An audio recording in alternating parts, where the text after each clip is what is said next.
الحمد لله نحمده ونستعينه ونستغفره ونعوذ بالله من شرور أنفسنا ومن سيئات أعمالنا ونعوذ بالله من شرور أنفسنا ومن سيئات أعمالنا ونعوذ بالله من شرور أنفسنا ومن سيئات أعمالنا من يهده الله فلا مضل له ومن يضلله فلا هادي له ونشهد أن لا إله إلا الله وحده لا شريك له ونشهد أن سيدنا ومولانا محمدا عبده ورسوله وصلى الله تعالى عليه وعلى آله وصحابه وأزواجه وذرياته ومن تبعهم بإحسان إلى يوم الدين اما بعد.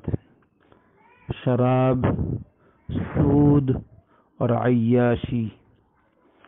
حضرت ابو امامہ رضی اللہ تعالیٰ عنہ سے روایت ہے کہ جناب رسول اللہ صلی اللہ علیہ وسلم نے ارشاد فرمایا، اس امت کے بعض افراد رات دن شراب، لہو و لعب میں گزاریں گے تو ایک دن صبح کو یہ لوگ بندر اور سور کی صورتوں میں مسخ کر دیے جائیں گے.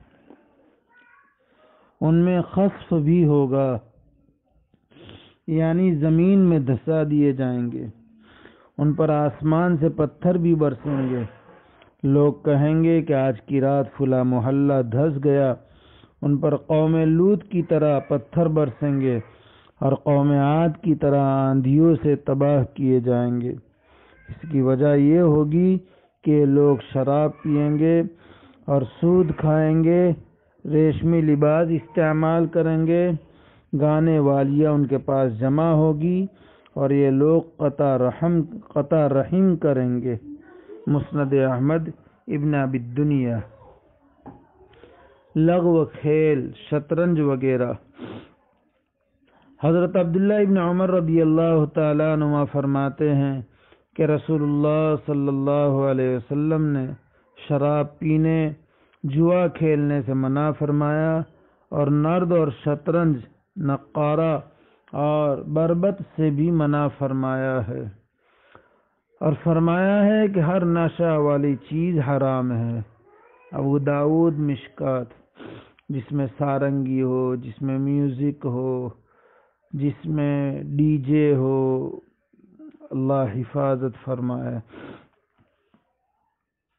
حضرت ابن شہاب رحمۃ اللہ علیہ فرماتے ہیں کہ ابو موسیٰ اشعری رضی اللہ تعالیٰ عنہ نے بیان کیا ہے کہ شطرنج وہی شخص کھیلتا ہے جو خطا کار اور گنہگار ہے. بیہقی مشکات. شطرنج لغو اور باطل کھیل ہے اور اللہ تعالیٰ لغو اور باطل کو پسند نہیں فرماتا. بیہقی مشکات. آج کل تو عجیب لہو میں، باطل میں، موبائل پر گیم، موبائل پر طرح طرح کی چیزیں. الامان والحفیظ، الامان والحفیظ، الامان والحفیظ. اللہ امت کے افراد کو صحیح سمجھ دے، جوانوں کو صحیح سمجھ دے، مردوں کو صحیح سمجھ دے، عورتوں کو صحیح سمجھ دے، بچوں کو اللہ تعالیٰ صحیح سمجھ دے، ذمہ داروں کو اور اولیاء اور سرپرستوں کو اللہ صحیح سمجھ دے کہ موبائل میں لغو اور باطل اتنا استعمال ہو رہا ہے، اتنا استعمال ہو رہا ہے کہ اس کے متعلق کچھ کہا ہی نہیں جا سکتا ہے، اور اللہ تعالیٰ کو یہ پسند نہیں ہے. ظاہر بات ہے، جو بات اللہ تعالیٰ کو پسند نہیں ہے اس کو اتنی کثرت سے رواج دیا جانا کہ اگر اس سے منع کیا جائے تو منع کرنے والا برا بن جائے. ناصحہ مت کر نصیحت، دل میرا گھبرائے. تصاویر. حضرت عائشہ صدیقہ رضی اللہ تعالی عنہا سے روایت ہے کہ رسول اللہ صلی اللہ علیہ وسلم ایک غزوہ کے لیے تشریف لے گئے تھے. میں نے آپ کے پیچھے ایک نقشین چادر لے کر دروازے کے اوپر ڈال دی.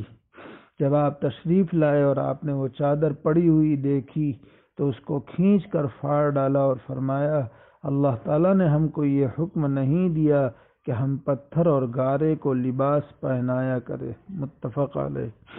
آج گھروں میں دروازوں پر پردے، کھڑکیوں پر پردے، اور ان پردوں میں بھی عجیب اسراف، فضول خرچی۔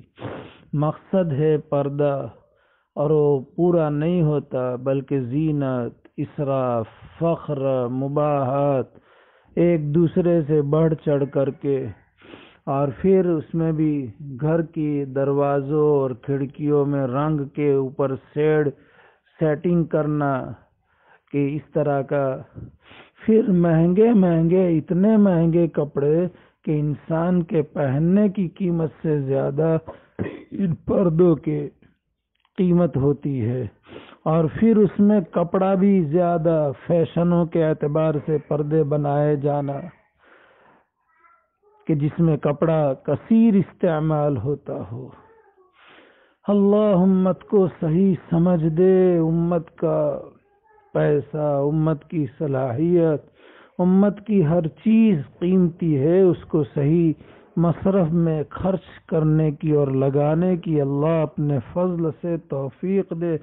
اگر کوئی کہتا ہے تو اس صورت میں کان دھرے نہیں جاتے۔ یہاں دیکھیے، وہاں تو حضرت عائشہ رضی اللہ اپنے گھر کے وہاں دروازے بھی نہیں ہوتے تھے، پردے ہی سے آڑ کی جاتی تھی، لیکن اس پردے میں نقشین چادر تھی۔ آپ علیہ السلام نے اس کو کھینچ کر پھاڑ ڈالا اور فرمایا اللہ تعالیٰ نے ہم کو یہ حکم نہیں دیا کہ ہم پتھر اور گارے کو لباس پہنایا کرے۔ یہی ہم سب کو لیے درس عبرت ہے۔ حضرت قتادہ رضی اللہ تعالیٰ عنہ سے مروی ہے کہ انہوں نے کہا، میں ابن عباس رضی اللہ تعالیٰ عنہما کے پاس تھا، ان سے تصویروں کے متعلق سوال کیا جا رہا تھا۔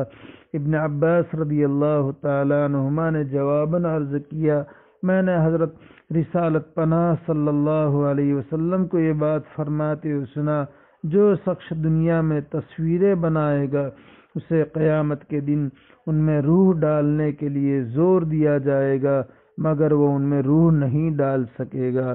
بخاری شریف۔ کیمرے کے ذریعے تصویر کھینچنے کا بھی یہی حکم ہے، اور اس کی حرمت پر امت کے علماء، خاص طور پر بر صغیر کے مفتیان کرام متفق ہیں۔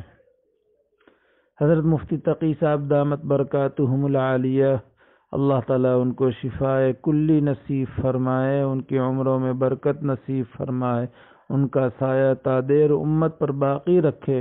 انہوں نے تکملہ فتح الملہم جو مسلم شریف کی شرح لکھی ہے، اس میں انہوں نے اس پر تفصیل سے کلام فرمایا ہے، اور علماء عرب میں بھی محققین علماء کی تصویر جو کیمرے سے اور فوٹوگرافی سے کھینچی جاتی ہے اس کی حرمت کا فتویٰ نقل کیا ہے۔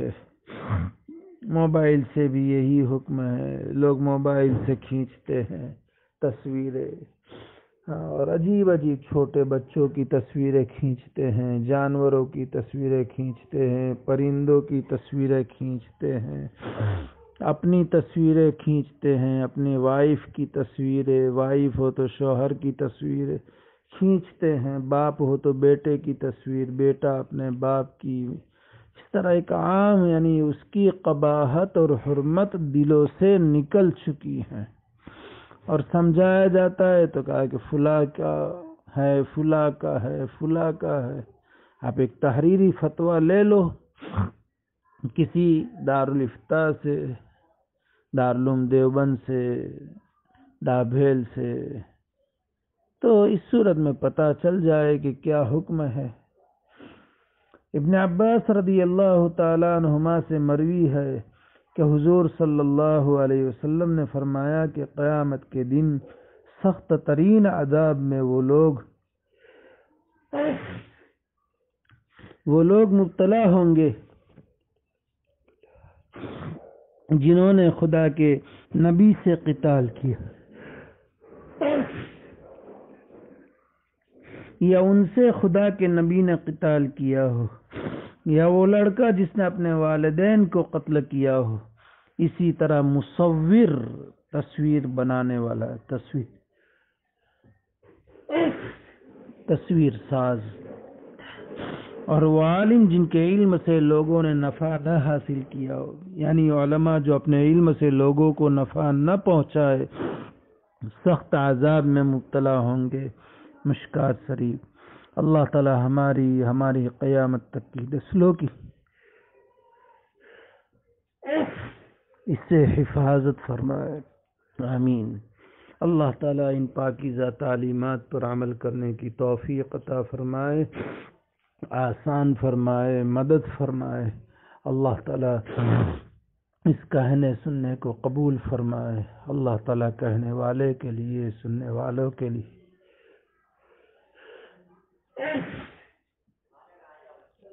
اقوام عالم کے لیے اسے ہدایت کا، نجات کا، امن کا ذریعہ بنائے، فتنوں سے حفاظت فرمائے۔ اللہ تعالی اخلاص کے ساتھ، دل کی عظمت، عقیدت اور محبت کے ساتھ نبی اکرم صلی اللہ علیہ وسلم کی پاکیزہ تعلیمات اور پاکیزہ سیرت کو بار بار پڑھنے کی، کہنے کی، سننے کی اور زندگیوں میں اپنانے کی توفیق عطا فرمائے، آسان فرمائے، مدد فرمائے، آمین یا رب العالمین، بحرمت سید المرسلین صلی اللہ علیہ وسلم، وآخر دعوانا الحمد للہ رب العالمین۔ جزا اللہ عنا محمدا صلی اللہ علیہ وسلم ما هو اہلہ، سبحان ربک رب العزت عما یصفون، وسلام علی المرسلین، والحمد للہ رب العالمین، برحمتک یا ارحم الراحمین۔